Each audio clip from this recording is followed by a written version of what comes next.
So, yeah. Now we're talking about Mexico and just all the shows. You're talking about all the shows and all. Yeah. What are the fans like there? Because it's a little different than the American fans. I would compare Mexico wrestling fans to a college football game here in America. The crowd is just loud and rowdy and just passionate, absolutely. They support their favorite wrestlers by wearing the mask of that wrestler, and they're always there trying to get autographs, trying to meet the wrestlers, and just so into the show. If you have a match that is considered really good in Mexico, the crowd appreciates it so much that they throw pesos into the ring. They tip you for a great match, and I've been fortunate enough to have it happen a couple of times, and it's a pretty awesome feeling, one that I wish we could replicate here in the States. Were you able to buy anything with the pesos? Maybe a taco. Yeah, dinner, so that was good, Yeah. right? So the fans there, they really also get into the rudos Yeah.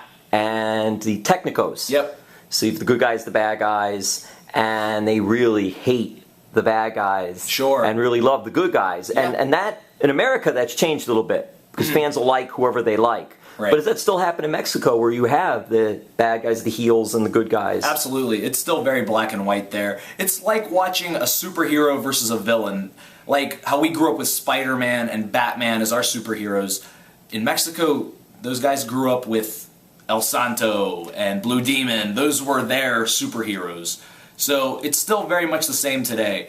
The bad guys are the rudos, the good guys are the technicos, and they stand for different things. They have different principles. But the rudos even have their own section of fans too, fans that support them. In fact, in Arena Mexico, there is a section of fans in the seats that call themselves the Sección de Rudos, and that's the rudos section. That's where the fans of the rudos sit, and you know, they have the vuvuzelas and the horns, and it's just such a crazy atmosphere. Oh, the vuvuzelas, I remember those. Oh, the noise, oh my God. Yeah. That you have to really concentrate when you're in the match with all that going on. Loud. Were you a technico, were you a rudo, or both? I've mostly been a rudo. If you're a foreigner over there, you're pretty much instantly a rudo, but I think the easiest to put it is, I'm a rudo with the male fans, but I'm a technico with the female. Ah, the female. Is it the hairspray, or is that? I don't know. Who knows? It's It's something, right? It's something. So you're in Mexico. I've asked you one more question about Mexico, because it's so interesting with the wrestling there and all. So you're in Mexico. Who did you get to work with? Who did you get to train with? Oh, I trained with Gran Apache, who is considered one of the best trainers in all of Mexico. It was actually a dream of mine to train with him. So to actually have that happen and become a reality was amazing. How did it happen? I knew another local wrestler there who was training there, and I just asked him if I could go with him, and it was that simple. I got to train in Arena Mexico, which is the mecca of lucha libre. The training is very difficult. I would compare it to like boot camp, like army boot camp almost.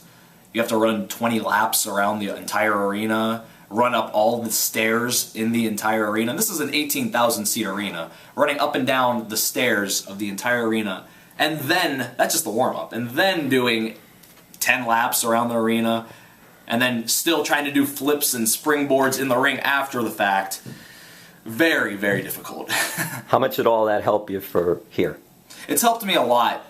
I would say Mexico gave me the confidence to do a lot of the crazy high-flying moves that I do today, because here in the States, I was a little hesitant to try some of those things, but in Mexico, they pretty much just force you to do it.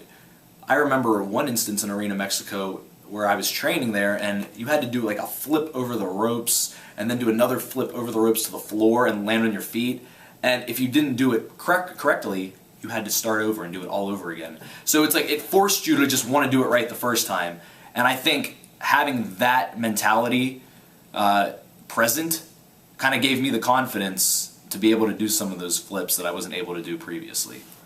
You mentioned Shawn Michaels earlier, and Shawn Michaels went on to be the top of the top. His size could have been an X Division guy. Oh, absolutely. Rey Mysterio, luchador. Yeah. Another one went to the top. Again, with his size, could be a cruiserweight X Division guy and all. Absolutely.